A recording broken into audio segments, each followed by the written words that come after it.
सो बच्चा पार्टी, आज के टाइम में अगर आप 99 परसेंटाइल भी लेके आते हो, 99 परसेंटाइल लेके आने के लिए मतलब लगभग लगभग आपको 180 से लेके 200 मार्क्स तक लेकर आना पड़ेगा, तब भी आपको टॉप 10 एनआईटीज में सीएससी ब्रांच नहीं मिलने वाली है। मैं टॉप 5 की बात नहीं कर रहा हूं, मैं टॉप 10 की बात कर रहा हूं, उसमें भी आपको सीएससी ब्रांच नहीं मिलने वाली है। इस पर मैंने ये बात मैंने लास्ट वीडियो में बोली थी, जब मैं आपको बता रहा था rank versus marks versus percentile, कि अभी आपको एटलीस्ट एनआईटीज में एंट्री मारने के लिए या ट्रिपल आईटी में एंट्री मारने के लिए मिनिमम कितना मार्क्स टारगेट करना चाहिए। तो बहुत सारे बच्चे बोल रहे थे कि अरे भैया आप एक ऐसी बात कर रहे हो, तो मैंने सोचा चलो एक डिटेल डेटा के साथ दिखाया जाए, और मैंने उस वीडियो में बोला भी था कि मैं डेटा के साथ आपसे इस पर बात करूंगा ताकि ये बात आपके दिमाग में घुस सके। अब आज हम उसी बात पर, उसी मुद्दे पर डिस्कशन करने वाले हैं कि एनआईटीज में, टॉप एनआईटी छोड़ो, हर एक एनआईटी में लगभग 32 एनआईटीज है अपने इंडिया में, ठीक है। एक दो स्टेट में दो हैं, जैसे ये अपना वेस्ट बंगाल में 2 एनआईटी लेके बैठा हुआ है, एनआईटी दुर्गापुर और आईएसटी शिवपुर को भी एनआईटी बना दिया। तो लगभग लगभग यहाँ पर 2 एनआईटीज हैं। तो इन एनआईटीज में अगर किसी को एंट्री मारनी हो सीएससी ब्रांच में, तो मिनिमम कितना परसेंटाइल या फिर कितना मार्क्स टारगेट करके चले ताकि उसका एडमिशन हो सके। और इस वीडियो को देखने के बाद से आपको ये भी क्लियर हो जाएगा कि भैया 99 परसेंटाइल पे भी टॉप में एडमिशन नहीं होने वाला है, तो 98 97 वालों की क्या ही बात करें। लेकिन फिर भी मैं बात करूंगा ताकि थोड़ा सा आपका दिमाग खुल जाए। और अगर आप अभी टेस्ट सीरीज वगैरह दे रहे हो या प्रिपरेशन कर रहे हो, तो आप मुझे जब टेस्ट सीरीज देना तो बताना कि आप मॉक टेस्ट के हिसाब से एटलीस्ट कितना मार्क्स स्कोर कर पा रहे हो, और उस स्कोर के बिहाफ पे जो अभी मैं डेटा दिखा रहा हूं आपको क्या मिलने की संभावना लग रही है, कौन सी एनआईटीज में आपको कंप्यूटर साइंस मिलने की संभावना लग रही है। तो यही हम डिस्कस करेंगे। बहुत ही वंडरफुल वीडियो होने वाली है, तो मैं आपसे बोलूंगा कि वीडियो को जरूर देखिएगा अगर आप आईआईटी जेईई की तैयारी कर रहे हैं। तो देखो, हवा में बातें करने से नहीं हो जाएगी कि 99 लेके आ जाओ,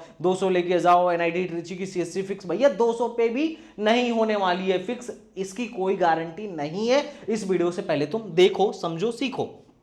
अगर मैं अपने बारे में बात करूं, जो लोग नए हैं, तो guys I am Sandeep Vishwakarma from IT Guwahati and director of STBG. हर साल हजारों बच्चों की काउंसलिंग करता हूं, हजारों बच्चों को उनके ड्रीम कॉलेज में पहुंचाता हूं। और मुझे एक समस्या काउंसलिंग के टाइम पे बहुत कॉमन नजर आती है कि भैया ये बात मेरे को पहले क्यों नहीं पता थी। तो अब से ये हर एक बात तुम्हें पहले से पता होगी मेरे वीडियो के माध्यम से। तो अगर तुम एसटीबीजी को फॉलो नहीं कर रहे हो तो फॉलो करना शुरू कर दो, वीडियो देखना शुरू कर दो, क्योंकि यहां पर आपको पता चलेगी कॉलेज की रियलिटी, आपको क्या करना है और क्या नहीं करना है, so that you can get into a top NITs and IITs of India. तो चलो बच्चा, बात शुरू करते हैं। ये हैं अपने टॉप के 10 एनआईटीज जो आप यहां पर देख पा रहे हो। अब मैं अगर इनकी बात करूं तो यहां पर देखो सिंपल सा मामला है। लास्ट ईयर में जो कट ऑफ दिखा रहा हूं ये सीएसएबी का कट ऑफ है। अब तुम्हें पता नहीं इस पे यकीन हो रहा होगा कि नहीं, पर मैं ऑफिशियल डेटा जो मेरा प्रेडिक्टर है मैं उसे भी खोल के तुम्हें थोड़ा सा यहां पे दिखा देता हूं। एक प्रिडिक्टर है जिससे हम लोग जिसमें हमने काफ़ी सालों का डेटा कलेक्ट करके रखा हुआ है, जिससे काउंसलिंग में बहुत ज़्यादा आसानी होती है। अब चलो मैं 2024 का तुम्हें डेटा दिखाता हूँ, सीसेब राउंड का 2024 का डेटा दिखाता हूँ। मैं अभी जनरल कैटेगरी के बारे में बात करूंगा, बाकी कोई किसी और कैटेगरी से बिलोंग करता है तो आप कमेंट बॉक्स में बता सकते हो, सो दैट नेक्स्ट टाइम हम उनकी भी बातें करें।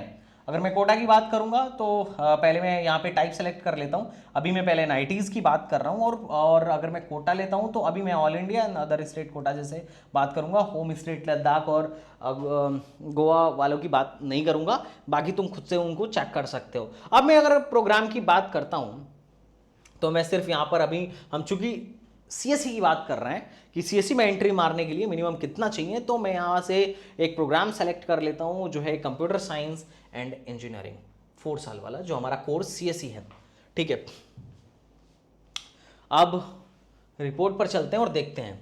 अब तुम यहां से देखना, मैं अभी ऑल राउंड करने के बजाय सीधे सीधे राउंड 2 देखता हूँ। सो राउंड 1 भी देख लो ताकि पता चले। एनआईटी ट्रिची जो है लगभग 12,000 रैंक पे बंद हो गया था, और उसके बाद से राउंड 2 से शुरू करो ताकि हमें फाइनल वाला डेटा दिखे, लास्ट राउंड का डेटा दिखे।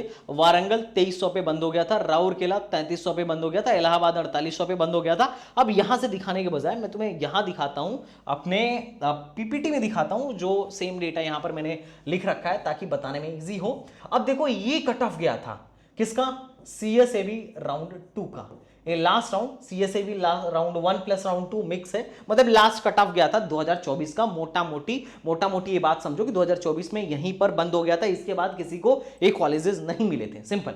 अब इस रैंक पर बंद हो गया था, तो मिनिमम लगभग कितनी परसेंटाइल चाहिए थी इन कॉलेजों में एडमिशन के लिए? तो जब तुम परसेंटाइल देखोगे, पुरानी वीडियो में मैंने बताया था कि परसेंटाइल वर्सेस रैंक लगभग क्या रहने वाला है, तो उसके बिहाफ पर जब तुम देखोगे तो तुम्हें एक आइडिया लग जाएगा कि भैया 99.9 प्लस लेकर आने पर मतलब 99.99 प्लस लेकर आने पर अपने को एनआईटी ट्रिची मिलने वाला है। एनआईटी सूरतकल के लिए भी 99.9 प्लस चाहिए, वारंगल के लिए भी 99.9 प्लस चाहिए, राउरकेला के लिए भी 99.8 प्लस चाहिए, जयपुर के लिए 99.8 प्लस चाहिए, और इलाहाबाद के लिए 99.7 प्लस चाहिए, कालीकट के लिए 99.7 प्लस चाहिए। ये तुम्हारे ये जो सात एनआईटीज हैं, ये तुम्हारे टॉप 7 एनआईटीज में जाने जाते हैं। These are the best. Allahabad no doubt Jaipur से बेटर है बहुत केसेस में, मैं तो मानता हूं, अब चूंकि मैं यूपी का हूं तो मैं कहता हूं राउरकेला से भी बेहतर है। मेरे पास ऑप्शन होता तो I would like to prefer go for Allahabad, लेकिन तुम राउरकेला को ऊपर रख सकते हो। और उसके बाद कालीकट, भाई कालीकट की तो बात ही अलग है, जबरदस्त एनआईटी है भी। तो इन टॉप 10 एनआईटीज में, ये टॉप 10 एनआईटीज का डेटा देखो, जमशेदपुर तक 11 भी ले लो, सूरत के बाद जमशेदपुर भी ले लिया, तो भी कम से कम 99.5 परसेंटाइल मिनिमम चाहिए यहां पर, अगर आपको कंप्यूटर साइंस इंजीनियरिंग जैसी ब्रांच चाहिए तो। और उसके अलावा अगर बाकी एनआईटीज की बात करूं तो NIT Delhi 99.4, NIT Durgapur 99.3, NIT Jalandhar 99.2, और लगभग 99 परसेंटाइल पर आपकी रैंक बनती है 15 से 16,000। अब अगर आपकी 99 परसेंटाइल आ भी गई तो भी आपको एनआईटी हमीरपुर, सिलचर, रायपुर ऐसे कॉलेजेस मिलेंगे, ना कि आपको इलाहाबाद, कालीकट, नागपुर, कुरुक्षेत्र जैसे कॉलेज मिलेंगे कंप्यूटर साइंस इंजीनियरिंग ब्रांच में। मैं कोर सीएससी की बात कर रहा हूं। अभी तो बहुत सीएससी में बहुत सारी फैमिली आ गई है, एआई आ गया है, CSC with AI, CSC with data science, AI and data science, बहुत सारी आ गई हैं जो मिल सकती हैं। 15-16,000 रैंक तक भी जाती हैं, पर फिर भी टॉप 7 की नहीं जाती हैं, क्लियर कट बात है, ठीक है। तो 99 परसेंटाइल अगर तुम्हारी आ भी गई तो ऐसा नहीं है कि बहुत बड़ा उखड़ने वाला है कि नहीं टॉप के एनआईटीज में विद कंप्यूटर साइंस अपन जा रहे हैं, ऐसा कुछ भी नहीं होने वाला है। अपने खोपड़ी में बैठा लो। और पिछले साल अगर मैं अप्रैल अटेम्प्ट की बात करूं तो 99 परसेंटाइल लेकर आने के लिए मिनिमम 186 मार्क्स लेके आने पड़े थे। हाँ, अगर आप जनवरी अटेम्प्ट में बैठे होगे तो कम में भी काम बन गया होगा, लगभग 155 से 160 में भी काम बन जाएगा जनवरी अटेम्प्ट में, पिछले साल के हिसाब से।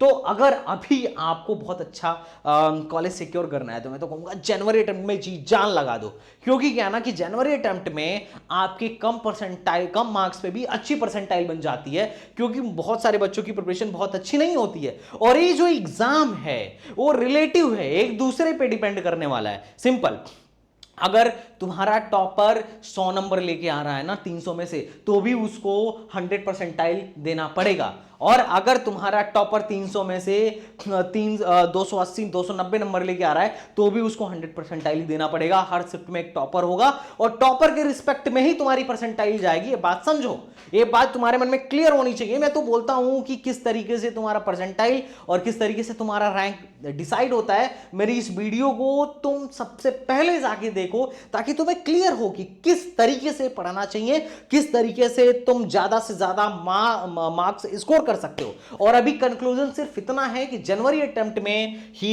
तुम्हारे अगर तुम्हारे मतलब 180 से भी कम मार्क्स हैं तो भी 99 परसेंटाइल बन सकता है। लास्ट ईयर 99 परसेंटाइल लेकर आने के लिए मिनिमम इतना हमें मार्क्स या स्कोर हमें मिनिमम इतना स्कोर चाहिए था। 99 परसेंटाइल लेकर आने के लिए 186 से 210 तक मार्क्स गया हुआ था। कुछ शिफ्ट में 208 210 मार्क्स लाने पर 99 परसेंटाइल बना था मोटा मोटी, और कुछ शिफ्ट में 186 188 पर भी 99 परसेंटाइल बन गया था। तो ये बात समझो, 99 परसेंटाइल लेकर आने के बाद भी तुम्हें टॉप के नाइटीज में सीएससी नहीं मिलने वाला है। ये डेटा बोल रहा है, मतलब कुछ बच्चे सोचो 200 नंबर प्लस भी लाए होंगे तब भी उनको सीएससी इन टॉप के नाइटीज में नहीं मिला होगा। 210 नंबर लाने के बाद भी टॉप के कॉलेजों में सीएससी नहीं मिला होगा। और ये फैक्ट है, ये मैं नहीं डेटा बोल रहा है, और ये लास्ट ईयर का लास्ट डेटा है। जो अभी रिसेंटली 2024 का कट ऑफ रहा है, ये वो है इस साल का ये लेटेस्ट डेटा है, जिसे देख के तुम्हें कट एंड क्लियर हो जाएगा। अगर मैं बाकी के एनआईटीज की बात करूं, बाकी के एनआईटीज की बात करूं, तो टायर 2 की एनआईटीज की बात करूं, क्योंकि ये तो भैया बात रही टायर 1 की, ये तो बात रही टायर 1 की, और ये टायर 2 की एनआईटीज रही, जिसमें एनआईटी शिवपुर 98.9 परसेंटाइल पर भी सीएससी दे रहे हैं। उसके बाद अगर मैं बाकी के टायर 3 की एनआईटीज की बात करूं, इसमें 2-3 एनआईटी छूट गए हैं, क्योंकि सीसैट राउंड में शायद उनकी सीटें नहीं बची नहीं होंगी, ठीक है। तो अगर मैं बात करूं एनआईटी पुंडीचेरी, तो एनआईटी पुंडीचेरी में भी जाने के लिए 98.6 चाहिए। एनआईटी अगरतला नॉर्थ ईस्ट में है, नॉर्थ ईस्ट में 26,000 रैंक पर इसकी सीएससी बंद हुई थी, और यहां पर भी जाने के लिए 98.5 परसेंटाइल चाहिए थे। एनआईटी श्रीनगर देख लो लोकेशन, वहां पर भी बहुत आउटर लोकेशन है ये सब, वहां पर भी जाने के लिए 98.5 परसेंटाइल चाहिए। एनआईटी मेघालय जनरल कैटेगरी के लिए मैं बता रहा हूं, ये नॉर्थ ईस्ट में, मैं खुद गुवाहाटी में हूं। अब तुम सोचो, जो कि मेरे को लगता है कि मैं बहुत आउटर में रह रहा हूं, अब सोचो अभी मेरे यहां से मेघालय और शिलोंग थोड़ा सा अभी और आउटर में, मतलब और ज्यादा नॉर्थ ईस्ट में है, तो तुम सोचो वहां पर अभी कैसा मामला होगा। तो वहां 29,518 रैंक पर लास्ट ईयर बंद हुआ था, मोटा मोटी 98.12 मान के चलो, और लास्ट ईयर 98 परसेंटाइल अचीव करने के लिए कम से कम 164 से 190 मार्क्स तक गेन करने पड़े थे अप्रैल अटेम्प्ट वालों को, मिनिमम 164 मार्क्स, और कुछ कुछ बच्चों को तो 190 मार्क्स तक भी अटेम्प्ट गेन करना पड़ा था फॉर दिस परसेंटाइल। तो अब तुम आइडिया लगा लो कि अगर तुम 180 मार्क्स 190 मार्क्स भी लेके आ रहे हो, तो तुम्हें सीएससी चाहिए, तो मेघालय जैसे कॉलेजों में ही या इस टाइप के नॉर्थ ईस्ट में ही तुम्हें जाना पड़ सकता है। लेकिन मैं नहीं बोल रहा हूं कि ये सबसे इस रैंक पे बेस्ट कॉलेज है ना, और भी हैं तुम्हारे लिए, बहुत सारे ऑप्शन और भी हैं, इनसे बेहतर हैं, और ये तो तुम काउंसलिंग के टाइम पे जान पाओगे, या फिर मेरी वीडियो फॉलो करोगे तो जान पाओगे। क्योंकि देखो, मैं मानता हूं कि अगर किसी की 30-40 हजार रैंक है, तो यहाँ मतलब नॉर्थ ईस्ट में सीएससी लेने के बजाय बहुत सारे और कॉलेजेस हैं जहां पर जाके वो क्या कर सकता है, अपना कंप्यूटर साइंस ले सकता है, ये डिपेंड करेगा। अगर मैं बात करूं एनआईटी सिक्किम की, तो 39,000 पर बंद हुई थी, और इसके लिए भी तुमको लगभग 97.5 परसेंटाइल लेकर आनी पड़ेगी। और कितने मार्क्स चाहिए इसके लिए, कितने मार्क्स गेन करने पड़े थे पिछले साल, तो लगभग 156 से 183 मार्क्स तक गेन करने पड़े थे अप्रैल अटेम्प्ट में। मैं बार बार वो बोल रहा हूं, इससे कम मार्क्स पे भी परसेंटाइल बन सकता है अगर तुम जनवरी अटेम्प्ट में क्या कर रहे हो, फोड़ रहे हो, तब जनवरी अटेम्प्ट में। लेकिन अगर तुम अप्रैल अटेम्प्ट में ये चीज सोच रहे हो, तो कम से कम इससे ज्यादा मार्क्स ही लेकर आने पड़ेंगे। अगर तुम्हारे पेपर में कोई मिरेक्कल हो गया, बहुत टफ या बहुत इजी वाला शिफ्ट आ गया, तो मैं नहीं बोल रहा हूं कि यही डेटा रहने वाला है, लेकिन लगभग इसी डेटा के आसपास रहने वाला है। मैं हर साल हम लोग ये चीजें हर साल कैलकुलेट करते हैं, और लगभग हर साल का डेटा इसी के आसपास रहता है। अगर मैं मणिपुर की बात करूं तो 44, अब इसका मतलब ये नहीं है कि सिक्किम, अगर किसी की 40-45 हजार रैंक आ रही है तो सिक्किम या मणिपुर ही जाना चाहिए, नहीं, ऑफकोर्स इसके बजाय तुम्हें काउंसलिंग ढंग से करनी चाहिए, दूसरे सीएससी के अलावा सीएस फैमिली के किसी दूसरे ब्रांच को ट्राई करना चाहिए, या फिर तुम्हें क्या करना चाहिए, HBTU, Jamia, there are many colleges, उन्हें ट्राई करना चाहिए।